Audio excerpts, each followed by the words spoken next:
লবণ্য রান্নাবান্না দেখো কি কি করেছি। প্রথমে দেখাচ্ছি এখানে ভাজা, বেগুন ভাজা, আলু ভাজা, লাল আলু ভাজা, শিম ভাজা, মূলো ভাজা, কুমড়ো ভাজা, ভেন্ডি ভাজা, অনেক রকমের ভাজা হয়ে গেছে।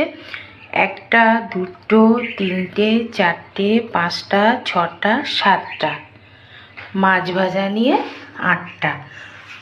তো এখানে 8 রকম ভাজা হলো।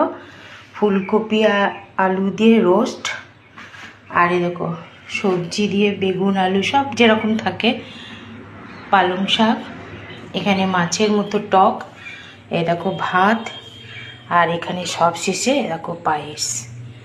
তো আজকে এই লবণ্য রান্না আমি করেছি। তোমাদের কার কার পছন্দ হলো, ভালো লাগলো অবশ্যই কমেন্ট করো।